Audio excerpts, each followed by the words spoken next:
ஒவ்வொரு வருஷமும் விநாயகர் சதுர்த்தி அப்ப சிலைகளை கொண்டு போய் ஆற்றில கரைக்கிறது நம்ம மக்களோட வழக்கமா இருந்துகிட்டு இருக்கு. இந்த பண்டிகையை விநாயகர் சதுர்த்தியாவும் விநாயகர் பிறந்த நாளாவும் கொண்டாடிட்டு வரோம். ஆனா இந்த விநாயகர் சதுர்த்தி கொண்டாடுறதுக்கான உண்மையான காரணம் என்னன்னு நம்மள பாதி பேருக்கு தெரியாது. சோ இந்த வீடியோல விநாயகர் சதுர்த்தி கொண்டாடுறதுக்கான உண்மையான காரணம் என்ன, இதுக்கு பின்னாடி இருக்க வரலாறு என்ன, இந்த பண்டிகை அப்ப சிலைகளை கொண்டு போய் ஆற்றில கரைக்கிறதுக்கான காரணம் என்ன, அது இப்ப எப்படி போய்கிட்டு இருக்கு அப்படின்றது வரைக்கும் டீடைல்டா பார்த்துடலாம். வீடியோக்குள்ள போறதுக்கு முன்னாடி யாருக்கெல்லாம் விநாயகர் பிடிக்குமோ ஒரு லைக் பண்ணுங்க. எவ்வளவு பேருக்கு விநாயகர் பிடிச்சிருக்குன்னு நானும் தெரிஞ்சுக்கிறேன். இல்ல பிடிக்காதுன்னு சொல்றவங்க உங்களோட ஃபேவரட் காட் யார் அப்படின்றதும் கமெண்ட்ல சொல்லுங்க. சப்ஸ்கிரைப் பண்ணாதவங்க சேனலை சப்ஸ்கிரைப் பண்ணி முக்கியமா அந்த பெல் ஐகானை ஆல்ல போட்டுக்கோங்க. இப்போ வாங்க வீடியோக்குள்ள போலாம்.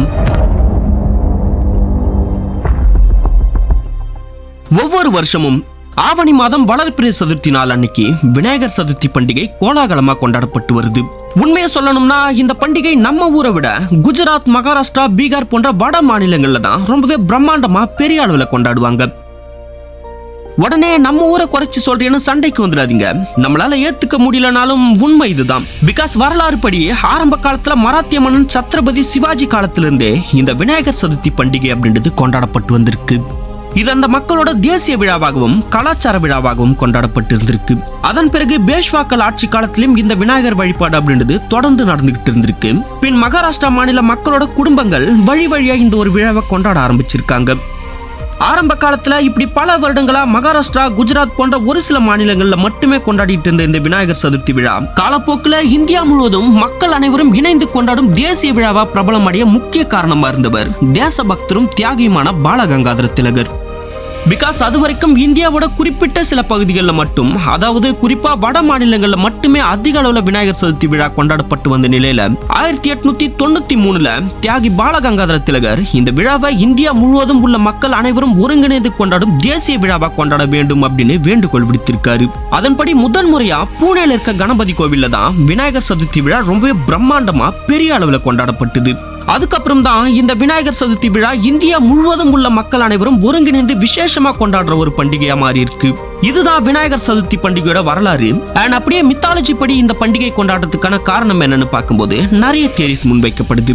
அதன்படி காடஸ் பார்வதி மஞ்சள் மூலமா விநாயகர் உருவாக்கி உயிர்ப்பித்த நாள் தான் விநாயகர் பிறந்த நாளாகவும் விநாயகர் சதுர்த்தி தினமாகவும் கொண்டாடப்படுறதா சொல்லப்படுது.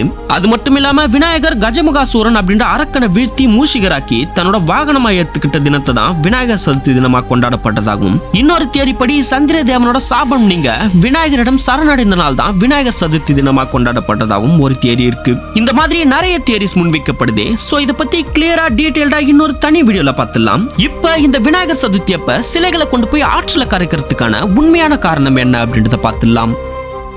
நம்ம முன்னோர்கள் காலத்துல ஒவ்வொரு வருஷமும் ஆடிப்பெருக்குல வெள்ளம் ஏற்பட்டு ஆற்றில இருக்க மணல்கள் எல்லாம் அடிச்சு கொண்டு போயிடும். அந்த நீரும் நிலத்துல இறங்காம வேகமா போய் கடல்ல கலந்துடும். இதனால அந்த பகுதியோட நிலத்தடி நீர் மட்டமும் குறைஞ்சிக்கிட்டே வரும். இதுக்கான தீர்வா என்ன செய்யலாம்னு யோசிச்ச நம்ம முன்னோர்கள் தண்ணீரை ஆற்றுல தங்க வைக்க கெட்டியான களிமண் ஆற்றுல கரைச்சா அந்த களிமண் ஆற்றோட நீரோட்டத்தை தடுத்து ஈர்த்து நிலத்தடி நீரை அதிகரிக்க செய்யும்னு கணிச்சிருக்காங்க.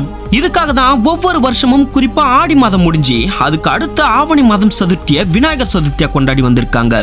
அந்த நாள்ல களிமண்ணால விநாயகர் சிலையை செஞ்சு அதை வணங்கி வழிபட்டு அந்த சிலையை அன்னைக்கே கொண்டு போய் கரைச்சா ஈர களிமண் ஆற்றோட நீரோட்டத்துல அடிச்சுட்டு போயிடும்னு 3 நாள் கழிச்சு அந்த சிலைகள் காஞ்ச பிறகு கொண்டு போய் ஆற்றுல கரைக்கிற வழக்கத்தை ஏற்படுத்தியிருக்காங்க.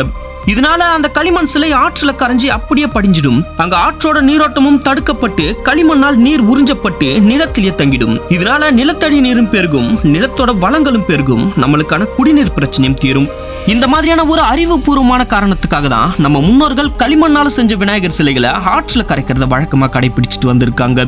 ஆனா இன்னைக்கு நம்ம எல்லாம் விநாயகர் சிலைகளை களிமண்ணுக்கு பதிலா அட்டையில செஞ்சு ஏன் பண்றோம், எதுக்கு பண்றோம்னே தெரியாம விநாயகர் சிலை வச்சு வழிபட்டுட்டோம். இது எங்கேயாவது தண்ணியில கரைச்சாகணும் அப்படின்ற சாங்கியத்துக்காக ஏரி, குளம், குட்டை, கடல்னு கொண்டு போய் கரைச்சுக்கிட்டு இருக்கோம். இதுல வேற இப்ப விதவிதமா கலரா சாயம் பூசின சிலைகள் தான் எல்லா இடத்துலயும் இருக்கு. இந்த சாயம் பூசின சிலைகளை கொண்டு போய் ஏரி, குளம், குட்டைகள் எல்லாம் கரைச்சு அந்த ரசாயனம் கலந்த சாயத்தால மிஞ்சி இருக்க நல்ல நீர்நிலைகளையும் அசுத்தம் செஞ்சுக்கிட்டு இருக்கோம்.